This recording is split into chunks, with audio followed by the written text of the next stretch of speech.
the acknowledgement of and honor for the many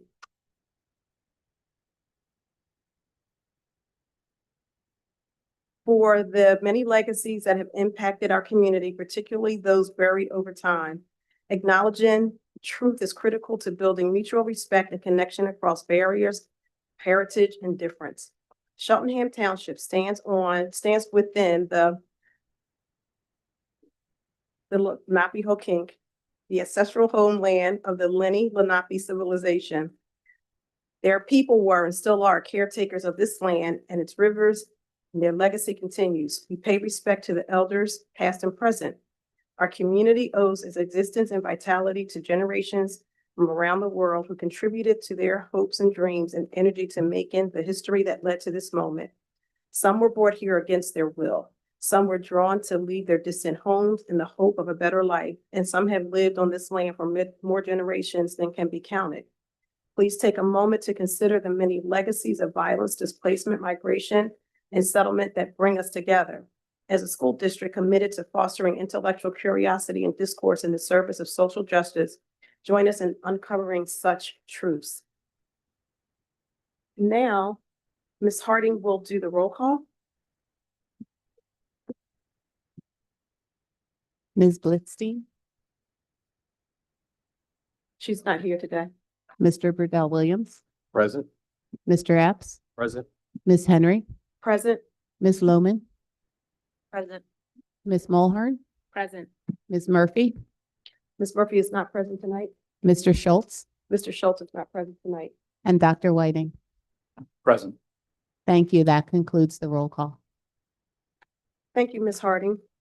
We will now move to public comments on agenda items only. If you are in the auditorium and wish to speak on agenda items, you can approach the podium, state your name and where you reside in the district.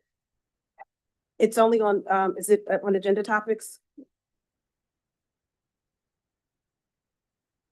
Yeah, there are two public comment sessions. One is for anything that's listed on the agenda. The other open comment is at the end of the meeting. Okay, thank you. If there's no one online, so we will move on to the approval of minutes. Is there a motion to approve the minutes from the June 10th and June 17th minutes? So moved. Zachary Epps. Go ahead. Second, Liam. All in favor, say aye. Aye. Aye. The minutes are approved. Mr. Diazio will provide the solicitor's report. Thank you, Ms. Henry. The board has not met in executive session since the last board meeting, so there are no executive sessions to announce. Thank you. Thank you so much.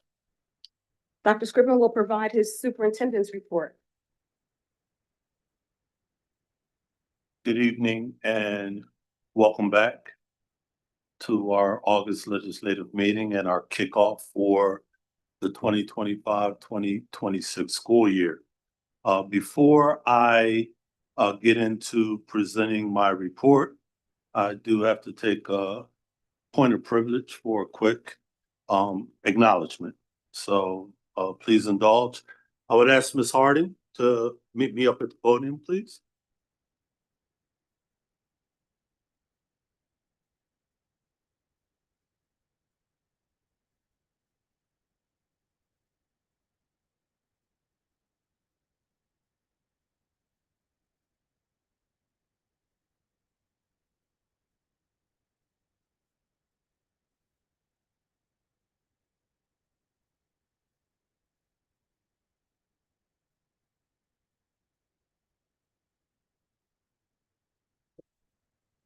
Okay, so on now. So as you guys are aware, Debra Harding is or has already officially retired as my executive assistant to the superintendent's office. She's coming back right now to help transition Ms. Quinn Hatcher, who will be assuming that role. And I just wrote something real quick as we do this acknowledgement. She was not expecting this, and I'm glad. Today is bittersweet. We are here to honor someone who has not only been an extraordinary executive assistant, but also a standard barrier for professionalism and care in everything she does. Mrs. Harding, your work has always gone far beyond the job description. You've been the steady hand that kept us on course, the thoughtful voice that made sure every detail was right, and the warm presence that reminded us that people matter just as much as the work itself. You've shown us all that excellence isn't just about getting things done, it's about how you do them. You've approached each task with precision, each challenge with grace, and each person with genuine kindness. The impact you've had will continue to be felt long after the day. And while we will miss your daily presence, we know that the next chapter of your life will be filled with new adventure, new joys, and time to enjoy everything you've worked so hard for. On behalf of all of us, thank you for your years of dedication, for raising the bar for what it means to serve with excellence, and for doing it all from your heart. It's my honor to present this gift as a small token to our deep appreciation. We wish you nothing but continued success in your retirement. And she loves flowers. So I just wanted to get her a vase that she can keep her freshly cut flowers in that reads, "Honoring Debra Harding in appreciation of your years of loyal and caring service." So, God bless you. That's you there. That's when you get a picture with me with Kevin real quick. So.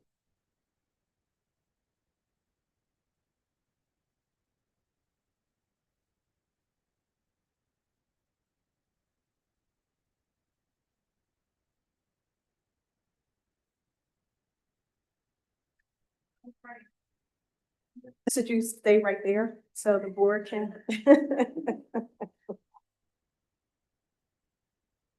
So Debbie, on behalf of the board, I want to take a moment to recognize and thank you for your years of service and dedication to our district. Your professionalism, your commitment, and your steady presence is notable. You've been here through many transitions, helping to welcome newcomers and ensuring they felt supported and equipped to succeed. Your ability to bring calm, clarity, and kindness during times of change has made a lasting difference. In recent years, you've also welcomed one grandchild into your life. And we have no doubt that your retirement will give you more time to create special memories with her. As you step into this next chapter, we wish you joy, good health, and the freedom to spend your days exactly as you choose. Let me warn you, everybody that I know retired, like, I'm busier than I ever was before.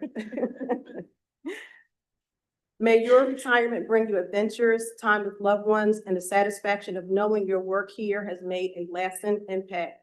And you don't have to get up early in the morning if you don't want to. Congratulations, and thank you for everything you've given to this community.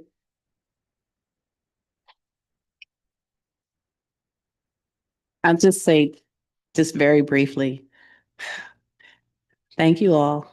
It's been a pleasure and honor working with all of you, each one of you. All right, that's it. I can't. I can't. So happy. All right, this is for you. Oh my goodness. Thank you. Y'all are crazy.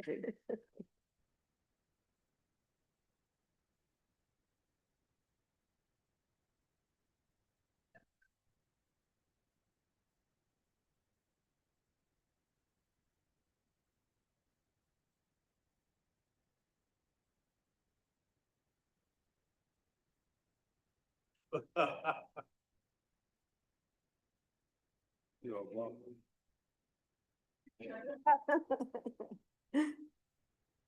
All right, I'm going to turn it back over to Dr. Scriven. Yes, so thank you.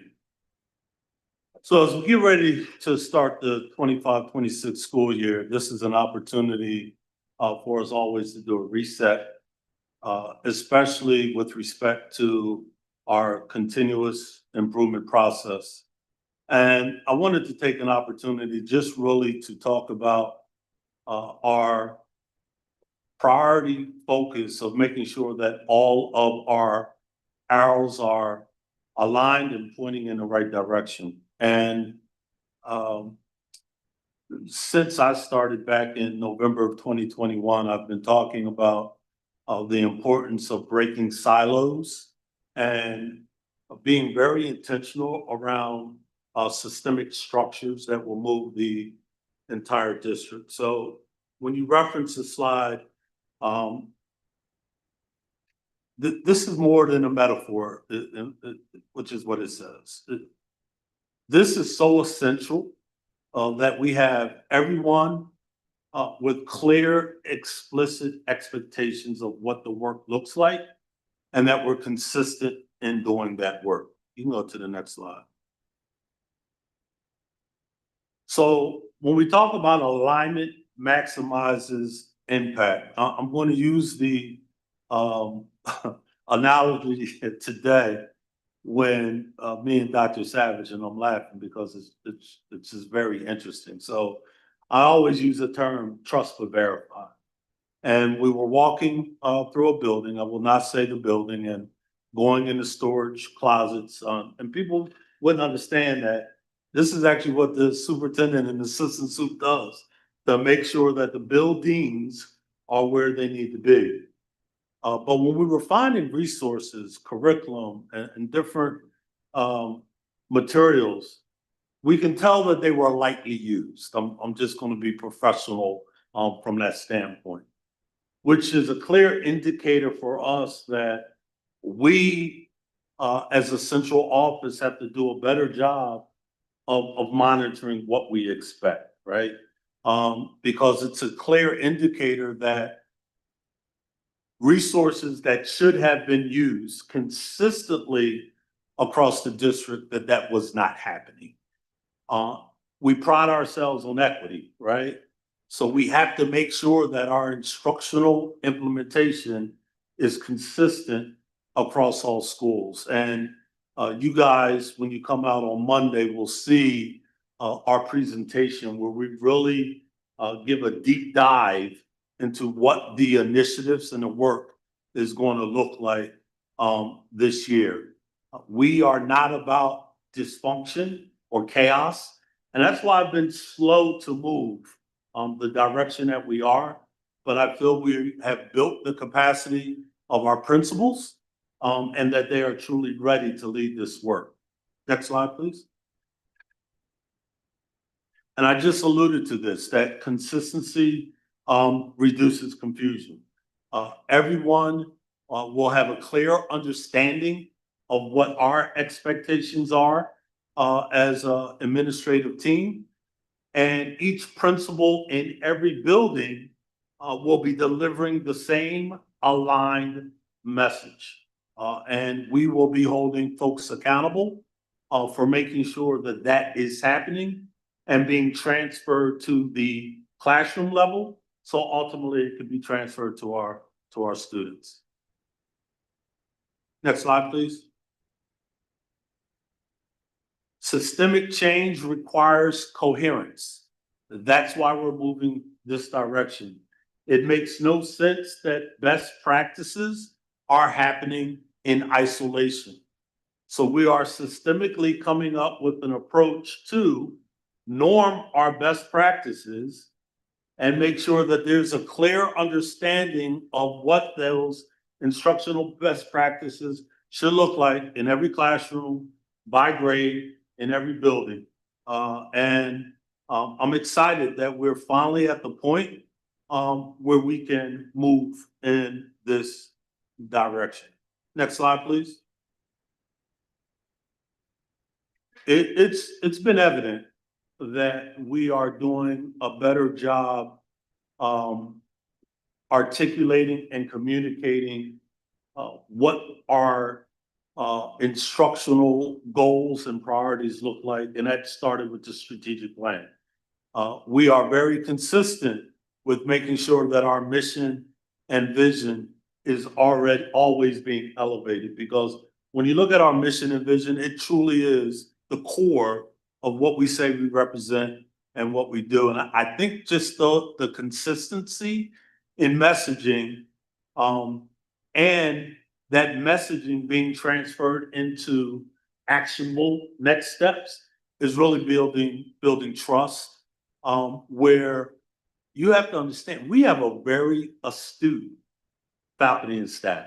They know what good leadership looks like, and they know when we are taking the appropriate measures to really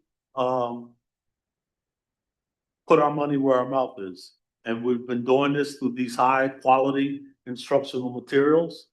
And not just that, we've been giving them a voice in the process. So it's been collaborative work. And I think it's that collaboration, it's the fluid communication, which is getting us to a point where they are embracing and ready for a more structured approach to doing the work. Next slide, please.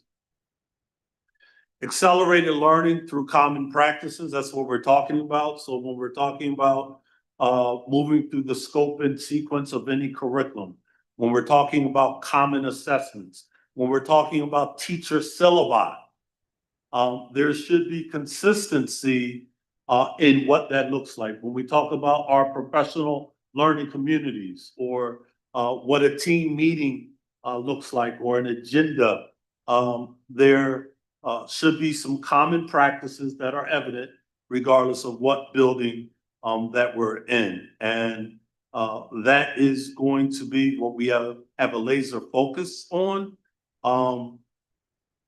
in terms of implementing district-wide this year. Next slide. Data becomes more meaningful. So you can look at data, but we're finally at the point now where folks understand the importance of drilling down in the data to the teacher level and to the student level. We're identifying where our gaps in instructional practices lie, and we'll have a laser focus, and I'm not going to go deep in it, but when we talk about our professional development arc, we're not just doing professional development for the sake of doing professional development. We're doing professional development because our data is showing us where we have a need to do better. Next slide, please. This is important for me. I do not know what the future holds, but I do know that I want practices to be sustainable. I want to leave the district in a place where, regardless of who's sitting in this seat, there's a playbook or a blueprint which really outlines what the work should look like. We are taking our first step in doing that by having a very clear instructional framework, which is explicit, by having a professional development arc, which truly meets the needs of teachers, regardless of where they are. And you'll see when I get to the slide with the new initiative we're going to be doing around instructional rounds.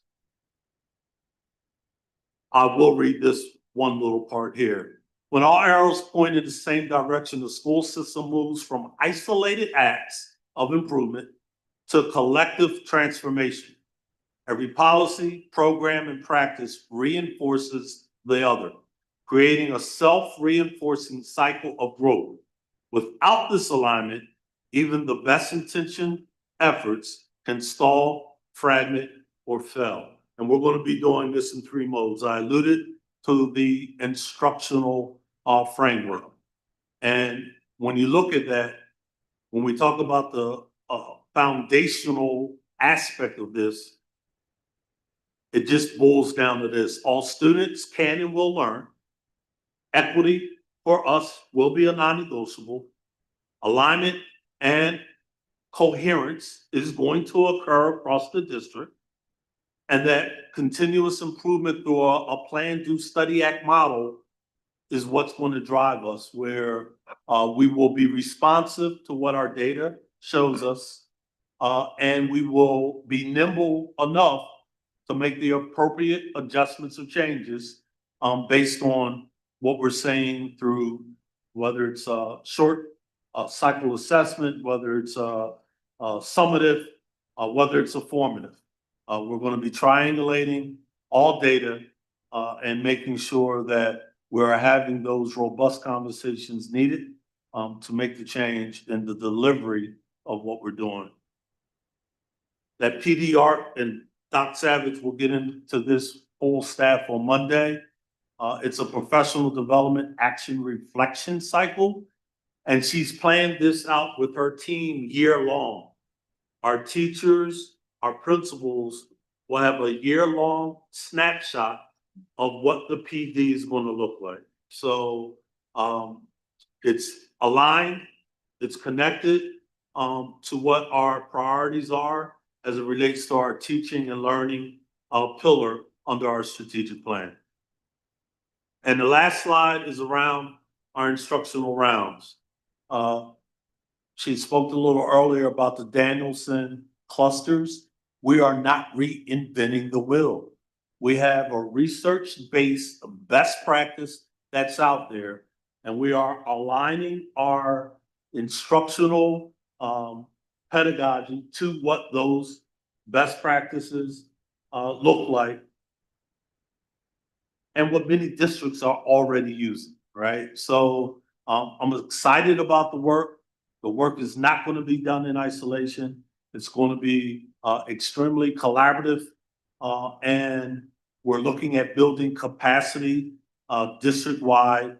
And when you look at the highlight, collaborated system-wide learning engine, that's what we are really striving for.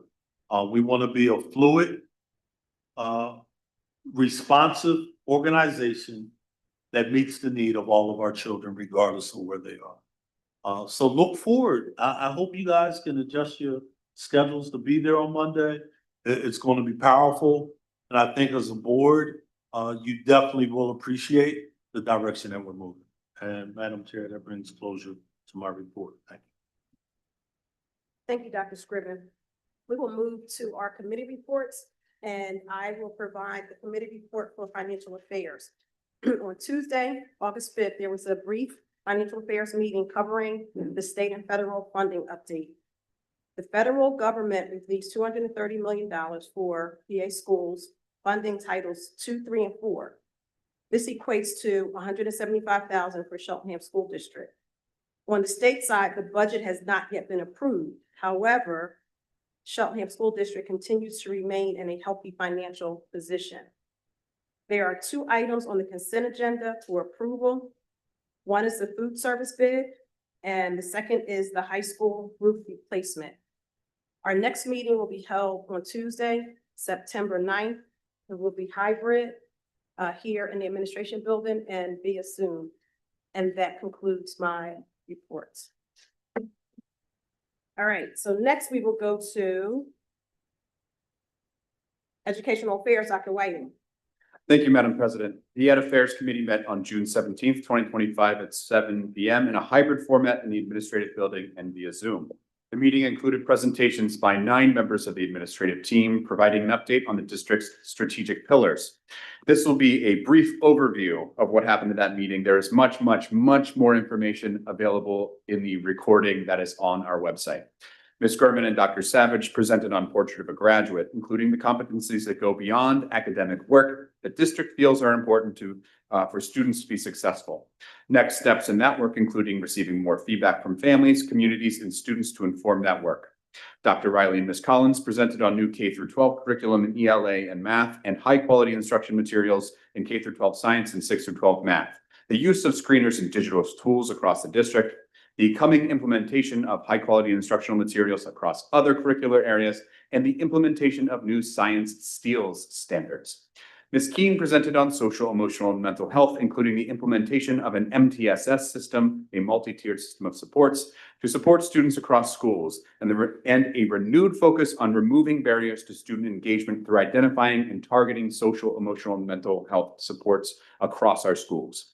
Dr. Catrimbone and Dr. Savage presented on diversity, equity, and inclusion belonging, including performance measures used to measure diversity, equity, inclusion, and belonging, professional development, supporting diversity, equity, inclusion, and belonging across schools, and the development of cultural proficiency frameworks across the district. There was an emphasis on the district's vision that every student belong, engage, and seek justice. Mr. White presented on culture and climate for student success with a focus on safety. Safety training has been completed across the district, and the district has created safe schools communities that include internal and external partners. Future work includes culture building opportunities for older students to engage and model for younger students, and the continued monitoring of district data to support improved school culture and climate. Mr. Kaufman presented on communications, including strengthening two-way communications and building relationships with school stakeholders, including educators and families. The last year saw fresh and engaging website update, the development of communications and crisis plans, and translation services that improve accessibility of our district materials. Finally, Mr. Swigert presented on the long-term facilities plans that include HVAC and roofing at the high school, their realignment of grades and incoming additions on Cedarbrook and Glenside, and the engagement in the stadium project at the high school. The next Educational Affairs meeting will be Tuesday, August 19th, here in the Administrative Building and via Zoom. This concludes my report. Thank you, Dr. Whiting. Mr. Burdell Williams will provide the Eastern Center for Arts and Technology update. Thank you, Madam Chair. The Eastern Center for Arts and Technology last met on June 18th. As customary with the JOC, our first order of business was to approve the June Student of the Month, who was Mr. Paul Bellotta, an Upper Moreland High School senior, who was being recognized for his outstanding work in Eastern's automotive technology program. Just a little bit about Paul. At Upper Moreland, Paul is a member of the lacrosse team, but also at Eastern, he serves as a student ambassador, as a student ambassador for the automotive technology program, speaking at recruitment events and fundraisers to promote the school. Through the automotive technology program, he earned industry recognized certifications, including multiple SP2 certifications, which focus on workplace safety and environmental responsibility. At Eastern's 2025 awards night, Paul received the Attendance Award, the Colony Club of Ambler Scholarship, the Straight A Award, and the Willow Grove Rotary Scholarship. Outside of school, he was working as a detailer at Thompson Lexus in Willow Grove. And before that role, he had worked at Jacksonville Auto in Hatboro. One of the more prominent aspects of this young man's life, though, is that he works for a nonprofit organization that was funded by his sister, known as the Chris Santiam Project, created in memory of their Aunt Sandy, who passed away from leukemia, as well as their cousin Christian, who died by suicide, both in the same year, 2017. The organization then hosts fundraisers to support the Leukemia and Lymphoma Society and the Peyton Heart Project. Paul was accepted to the Pennsylvania College of Technology for a heavy equipment and power generation program. Just a few more updates. So on May 21st, Eastern did honor 224 students at its annual awards night, awarding nearly $64,000 for academic and technical achievement. Special thanks to the Eastern Foundation, staff, sponsors, and local partners for making the event possible. Myself and President Carolyn were there, and I can say that it was literally an hour and 30 or 40 minutes of consecutive hand clapping. It was an awesome experience, though, to see kids from multiple districts and backgrounds and walks of life be appreciated by the Rotary Club and Corvette Society. There were multiple organizations who had awards, worth local partners in that work. It was just fantastic to see the community in that room. Under the Personnel Committee, there were a number of actions that we approved. In the facilities and finance space, there were a lot of big funds. So first, there was an approval of the Perkins grant for $368,648,000 for the 25-26 school year. The funds from that grant are going to be dispersed and used on items that were projects, that were also approved later on in the agenda. One for specific program equipment, That was based on recommendations from the executive and occupational advisory committees. Some of the approved purchases will support the allied health, construction technology, cosmetology, culinary arts, electrical technology, HVAC, networking, and cybersecurity programs. Another action under facilities that is also significant, I had shared previously with the board and community that Eastern is in a constant state of finding opportunities to expand program offerings to be able to reduce the wait list, which is a statewide challenge for technical schools across the Commonwealth. And one major step in that direction for Eastern was that we signed the JOC approved the lease agreement with the Upper Moreland School District for us to negotiate a lease agreement for approximately 6,200 square feet of space at the Upper Moreland High School site. The understanding of the expectations around what that site will be used for is the transition of the practical nursing program from Eastern's main campus to Upper Moreland to allow space for a new building trades program. Again, providing an opportunity to address the greatest need, which is a wait list for students in HVAC and electrical programs. In addition to that, we approved the Breslin Architects to proceed with design and bid specifications for both the practical nursing programs relocation, as well as the development of the building trades program. Breslin was also approved to design plans and managing the process for the replacement of one of Eastern's boilers as well. The next meeting of the Eastern Center for Arts and Technology Joint Operating Committee is tomorrow at 8 p.m. via Zoom. Sorry, that's tomorrow, August 13th via Zoom. The link to that meeting can be found on Eastern's website at eastern.org. And that concludes my report. Thank you. Thank you, Mr. Burdell Williams. Ms. Loman will provide the Montgomery County Intermediate Unit update. Thank you, Ms. Henry. The Montgomery County Intermediate Unit Board met on Wednesday, June 25th, I'm sorry, June 25th, 2025, at 6:45 in person at the MCIU's main office in Norristown and also over Zoom. Prior to the public portion of the meeting, the board held an executive session for its annual safety and security presentation. This was a very long meeting because it being the end of the academic year, the end of the fiscal year, there were a lot of things to approve, a lot of things to review. I'm just going to hit a couple of highlights.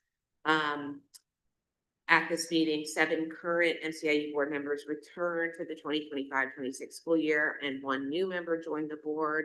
The board voted on its officers for 25-26, and the president of the MCIU board will be Dr. Margaret Wright from the Springford Area School District, and the vice president will be Janet Flesack, who had been the president last year from the Souderton Area School District.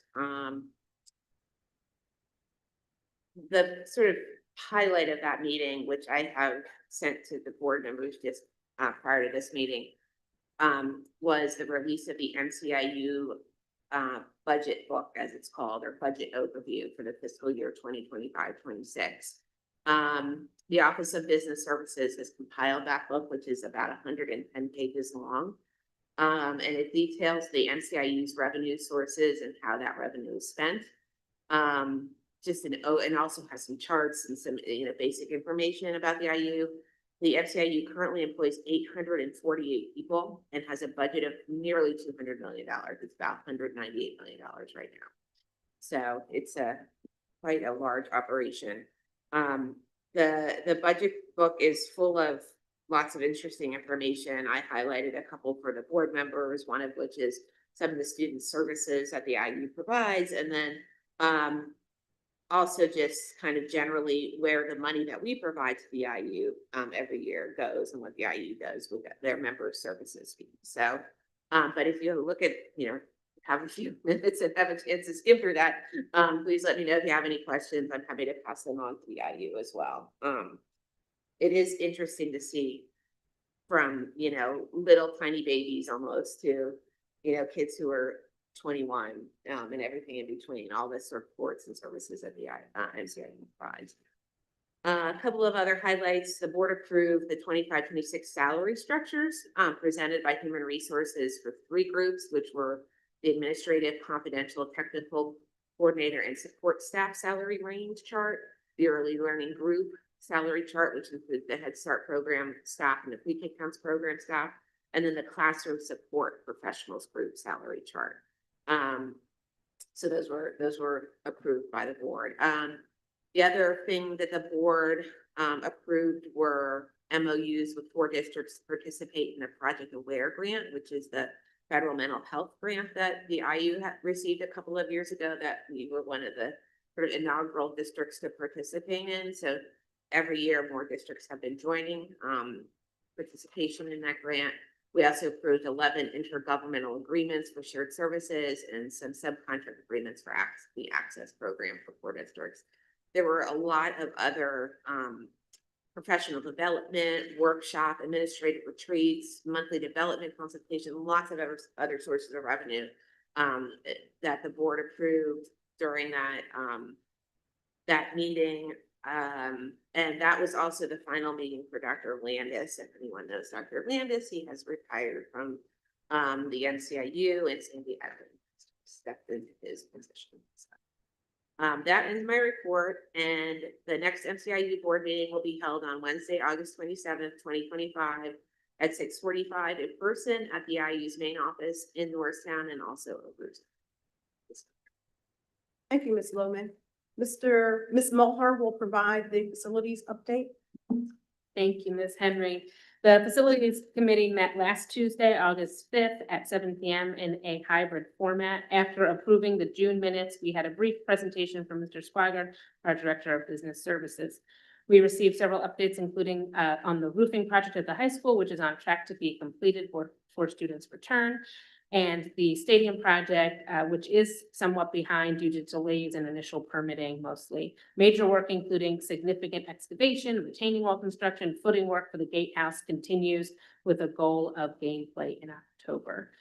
The next facilities meeting will be Tuesday, September 2nd, 2025 at 7 p.m. here in the administration building and via Zoom. That concludes my report. Thank you, Ms. Mulhern. The next is you're up for the liaison group. Thank you.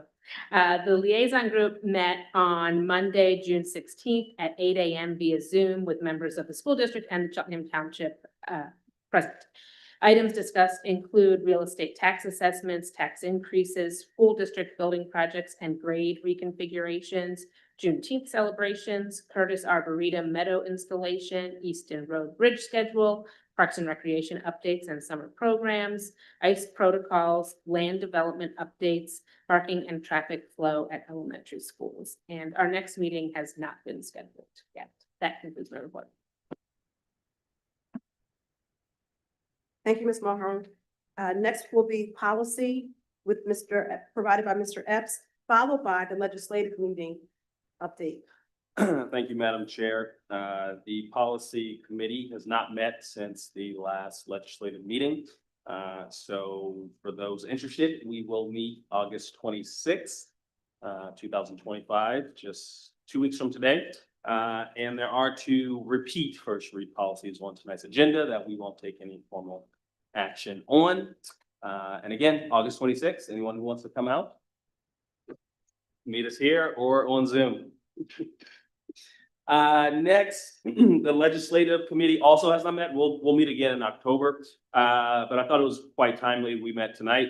On my way here, I was listening to the PA Senate in session, where they did consider what would be the Senate's proposal for the state budget. And so it's about, as they stated, there's about a $3 to $4.5 billion with a B dollar difference in what the governor proposed and what the Senate, I think, just passed today. And so obviously that is a gap, and education is one of the conversations. Transportation is becoming another huge conversation. Of course, as many folks are probably already following, our neighbors in Philadelphia, the southeastern section of Pennsylvania, has really been under attention for the really significant need for funding. And so that has dominated conversations over the last few weeks. to the point where there's a whole side budget agreement just around transportation. So unfortunately, it does not look as if we will have a budget agreement at least within this week or next. But certainly, as we heard earlier, Cheltenham School District is in a stable financial position. Unfortunately, all school districts cannot say that. And so this is certainly a topic that is being felt as students even try to figure out how to get to school in some places. And here in Cheltenham, thankfully, we're preparing for that. So I will pause there. Again, we'll meet again on October 1st as a legislative committee, but there's certainly more action that will follow before then. So thank you. That concludes my report. Thank you, Mr. Epps. Next, we will move to the consent agenda. Can I get a motion to approve? So moved. Second, Zachary Epps. Before we go to the vote, I want to open it up to the board for comments. Mr. Burdell Williams. Just want to recognize all of the district staff who are changing assignments, taking new assignments, being brought in, as a first year teacher or whatever their experiences are. Welcome and looking forward to seeing great things this year. Very excited. There's a lot of action at this point of the year before we get going. But I will not be present at the Monday session, but I did want to at least share those words now, for the public and for any staff who are watching. Welcome. Let's get to it. Excited for another good year. Thank you, Mr. Burdell Williams. Anyone else? All right, we will take the vote. All in favor, say aye.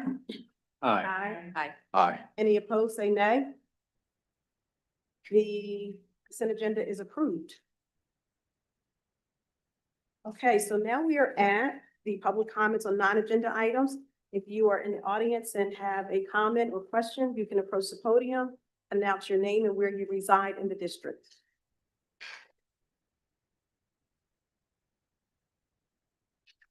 Hello, my name is Donica Gibson Huggins, and it's Glenside, this area.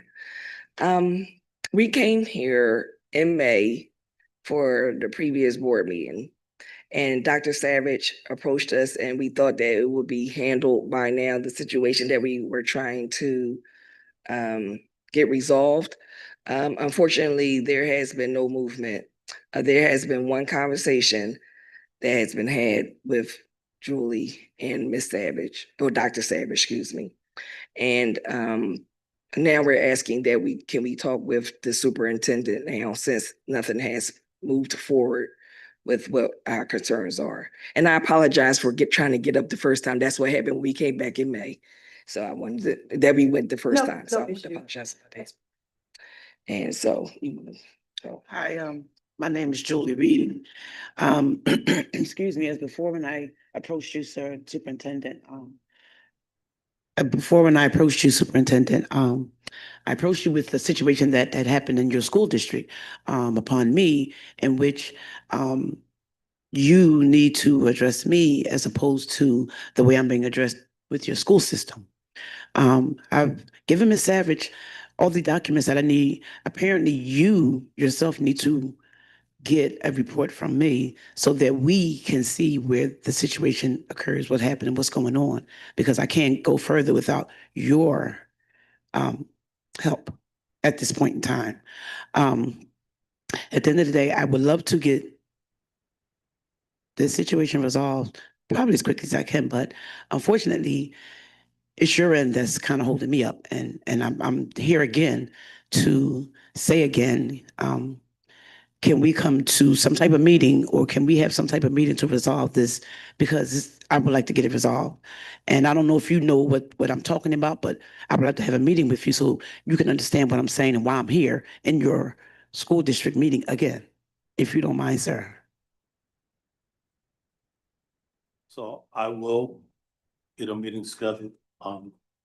We'll get up to speed with Dr. Savage, because I'm always transparent. I'm not up to speed on what the situation is. So I will get up to speed and then figure out what my next steps need to be to bring resolution. Okay? and I just wanted, in addition, I was just about to say that about your slides, about the transparency, because I feel like it isn't much when it comes to a parent and we've been trying to get to you for 2 years. And I think that's unacceptable. And so we would like to have a meeting with you. Thank you. Sounds good. Thank you. Thank you. So future meetings are listed on the agenda. There are two updates that I would like to note. One is I said that the finance meeting was on September 9th. It isn't. It is on September 2nd. Thank you, Leah. When you said it, I'm like, the wrong date. Where I had the wrong date. The other update is that, which is not listed on the agenda, but it will be added, is that the policy committee meeting will meet on August 26th, as Mr. Epps noted, at 6 p.m. here at the administration building. At 7, is it 7? 7 p.m. Okay, 7 p.m. here at the administration building. Okay, so I will make a motion to adjourn this meeting. So moved. Second. All in favor, say aye. Aye. Aye. Aye. The meeting is adjourned. Thank you, everyone.